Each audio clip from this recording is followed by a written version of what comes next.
大家好，歡迎收睇勁爆消息。開始之前，記得先點讚、訂閱同埋撳埋小鈴鐺。今日要同大家講嘅主角，可以話係香港一個都市傳奇。佢就係有幸運星之稱嘅印度裔跟車工人阿星。10幾年前，佢用區40蚊買咗4注六合彩，結果就中咗超過4400萬嘅頭獎獎金。從一個每日搬貨嘅跟車佬，一夜之間變成身家豐厚嘅富豪。呢個故事當時已經夠晒戲劇性，但原來佢嘅傳奇仲未完。最近樓市旺到爆，阿星又再出手沽貨，最新以650萬賣咗西營盤雅賢軒一個2房單位，賺咗超過160萬。但更加誇張嘅係，佢到依家仲有3層樓揸喺手。究竟呢位昔日嘅跟車工人點樣將份橫財玩到咁有聲有色？由中獎到買樓，再轉做包租公，呢10幾年嘅投資部署係點樣嘅？而佢呢次沽貨又係睇準咩時機？今集我哋就同大家一齊深度拆解成件事。講到阿星呢個傳奇故事，就真係要由好耐以前講起。時間翻到去2011年，當時佢係一個印度裔嘅跟車工人，每日嘅生活就係搬貨送貨，收入唔算高，生活可以話係非常普通。佢嗰年喺北角馬寶道一間投注站，用咗40蚊買咗4注六合彩，結果真係中咗頭獎。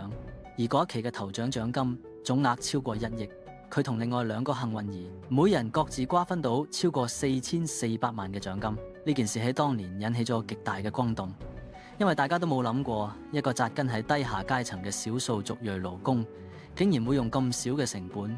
換來咁驚人嘅回報。阿星中獎之後，仲好高調咁接受傳媒訪問，好多人仲記得佢嗰個招牌嘅笑容，而且佢仲話自己會繼續腳踏實地做翻跟車工人，唔會因為有錢就變晒另一個人。呢句說話當年真係贏盡唔少掌聲，覺得佢係一個好踏實嘅人。但係故事去到呢度先至係高潮嘅開始。好多中咗六合彩嘅人3年之內就會打回原形，甚至搞到一身債。但阿星好明顯唔係呢類人，佢中獎之後冇亂咁揮霍，反而將筆獎金用嚟投資物業。根據資料顯示，佢中獎後冇耐就開始密密掃貨，先後買入咗最少5個住宅單位，包括東涌影灣園4伙，同埋今日主角西營盤雅賢軒1個單位。當年佢呢個決定，好多人覺得佢只係人傻錢多亂咁買，但依家回望，佢根本係行得最啱嘅一步。佢用筆橫財去買磚頭，而且係買啲比較貼地嘅屋苑，唔係啲乜嘢超級豪宅。呢種投資策略其實非常穩陣，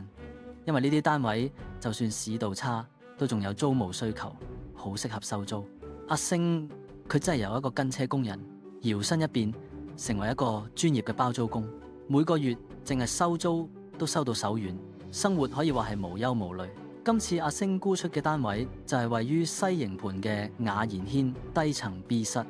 呢個單位實用面積有382平方尺，係一個標準嘅2房單位。佢喺2012年嘅11月用咗490萬買翻嚟，持貨足足14年，到最近終於放售，最後以650萬成交。計翻條數，佢賬面賺咗160萬。呢個單位喺呢段時間內升值咗大約2%，而且值得一提嘅係，呢間屋嘅成交價比起銀行嘅網上估價仲要高。恒生銀行對呢個單位嘅最新估價係636萬，但阿星最終賣到650萬，即係話個成交價仲比估價高咗超過2%。呢個情況喺近排樓市雖然唔係咩奇聞，但亦都反映咗西營盤呢一帶嘅物業喺呢個聲浪入面確實係幾受歡迎。好多睇樓客都覺得呢區地點好，交通方便，加上區內重建項目多，未來潛力唔錯，所以就算價錢硬淨少少，都有人肯承接。再睇翻阿星呢一次嘅沽貨行動，其實唔係單一事件。佢喺今年3月嘅時候已經試過放售咗東涌影灣園一個3房單位，當時以720萬成交。如果將呢2次賣樓嘅銀碼加埋一齊計算，佢喺短短幾個月之內，總共套現咗1370萬現金翻嚟。呢個套現動作好明顯係經過深思熟慮嘅。而更加犀利嘅係，賣咗呢2層樓之後，阿星手上仲揸住至少3伙影灣園嘅單位。呢3層樓加埋嘅市值，根據資料估計大約接近2200萬，即係話佢嘅投資組合依然非常豐厚，完全冇因為賣咗幾層樓而變咗窮光蛋，反而係將部分投資變現，攞翻一大筆現金喺手，無論係用嚟再做其他投資，定係留翻做儲備，呢個操作都係相當高明。呢個就係典型嘅減持套現，將紙上富貴變成真金白銀。咁到底阿星點解要喺呢個時候接連賣樓呢？呢個就同香港整體嘅樓市環境有好大關係。近排香港樓市嘅氣氛真係好熾熱，樓價指數已經連續升咗12個月，創咗好多年以嚟嘅新高。差餉物業估價署公佈嘅數據顯示，5月份嘅私樓售價指數繼續向上，而且租金都有輕微嘅升幅。喺咁嘅大環境底下，好多業主都選擇趁高位出貨，鎖定利潤。阿星都唔例外，佢好明顯係睇準咗呢個市況，將部分物業變現。而且你可以留意到，佢先賣咗東涌嗰間3房，再賣埋西營盤呢間2房，兩個單位都係比較受市場歡迎嘅間隔。呢啲部署絕對唔係一個普通跟車工人會諗到嘅嘢，反而似係一個經過歷練、有豐富實戰經驗嘅投資者先會做得出。佢識得喺市場最旺嘅時候減磅，唔係一味死揸唔放，呢種判斷力真係值得佩服。當然講到呢度，大家一定會好羨慕佢嘅名水，但係我哋都要客觀咁睇下，阿星嘅成功唔係淨係靠運氣咁簡單。好多中咗6合彩嘅人最後都係輸清光，因為佢哋冇管理財富嘅能力。但阿星就係一個異數，佢將份橫財用嚟買樓收租呢個決定，可以話係改變咗佢成個人生。10幾年過去，佢由一個冇乜積蓄嘅勞工變成一個手持幾千萬物業嘅富豪。呢個飛躍唔係淨係運氣可以解釋晒。佢當年肯將筆錢投入房地產，而且揀對咗地區同埋屋苑，呢啲都係需要眼光同膽量嘅。另外一個重點係佢嘅生活態度都幾低調，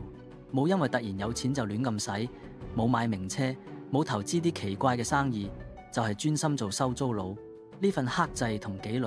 先係佢能夠守住財富嘅關鍵。我哋再深入啲分析下，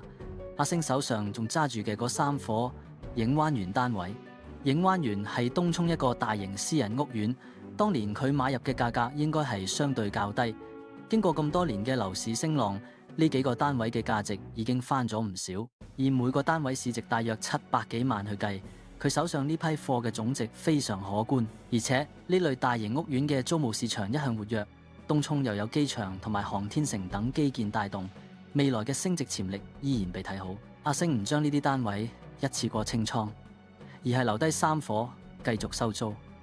呢個決定其實好合理，因為如果你一次過賣晒5層樓，雖然可以套現一大筆錢，但香港樓市向來係長線睇好，尤其係呢啲有概念支撐嘅地區，留翻一啲喺手，當係資產配置一部分，將來隨時仲有得升。呢種賣啲留啲嘅做法係好多資深投資者嘅標準操作。另一方面，阿星嘅故事亦都引發咗一個好多人關心嘅話題，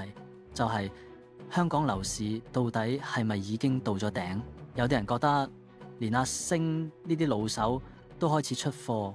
可能係一個樓市見頂嘅信號。但亦有另一種講法，認為阿星只係正常嘅資產調配，唔代表佢睇淡後市。其實睇翻最近嘅市場數據，雖然樓價指數上升，但成交量並唔係特別熾熱，特別係二手市場，業主同買家之間嘅角力都幾明顯。好多業主叫價好硬，但買家就傾向觀望，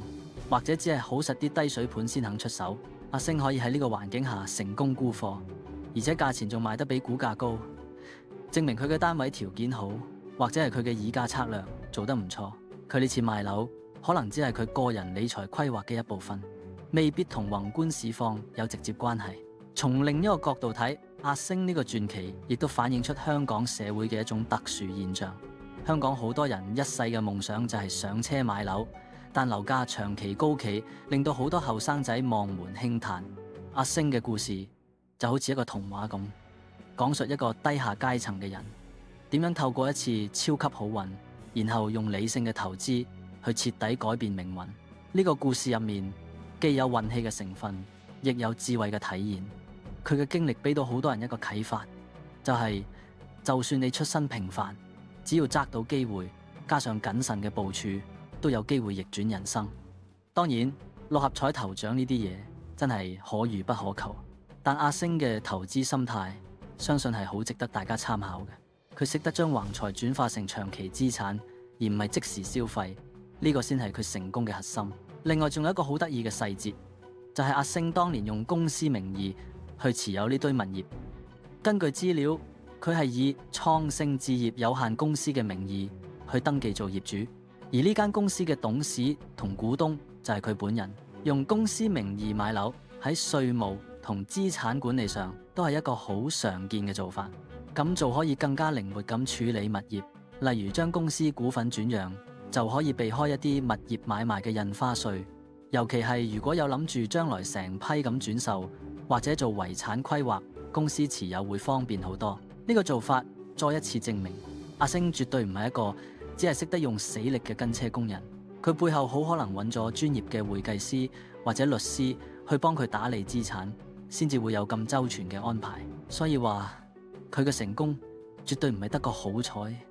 就解釋到。我哋再睇翻佢嘅人生轉捩點，當年佢中獎之後，香港傳媒係咁追訪佢，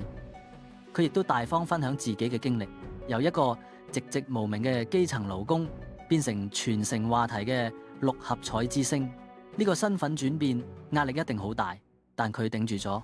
冇因為出名就迷失方向。佢繼續保持低調，拒絕咗唔少媒體嘅後續追訪，專心過自己嘅生活。呢種心態其實比起佢點樣投資更加重要。好多暴發戶就係因為抵受唔住成名嘅壓力，或者受到身邊啲人嘅唆擺，最終將份錢散盡。阿星可以做到富而不驕，仲可以保持頭腦清醒去打理資產，呢份修養真係唔係人人都有。佢嘅故事除咗係一個投資教材之外，仲係一個人性嘅教材。最後講返樓市嘅前景，其實好難講阿星出手之後樓市會點樣走。不過可以肯定嘅係，香港樓市嘅基本因素依然存在，供應唔多，需求好大，尤其係市區嘅細單位仍然係好多人嘅上車首選。阿星賣嘅雅妍軒正正就係呢類受歡迎嘅市區樓，佢可以成功高位出貨，證明市場對呢類物業嘅承接力仍然好強。而佢手上仲有嘅影灣園，因為地理位置比較偏離市區，走勢或者會慢啲，但長遠嚟睇，隨住大嶼山發展同埋機場三跑系統嘅全面啟用，呢區嘅價值仲有上升空間。所以阿星留低呢幾伙，可能係睇好東涌嘅後市，繼續等佢升值多一陣，先至再考慮放手。呢種有買有賣、有攻有守嘅策略，真係好值得地產投資者去學習。多謝大家，今集嘅分析就去到呢度。唔知大家對於呢宗昔日40蚊中六合彩今日變富豪賣樓賺千萬嘅新聞又有啲咩睇法呢？歡迎喺留言區分享你嘅意見，我哋下次再見。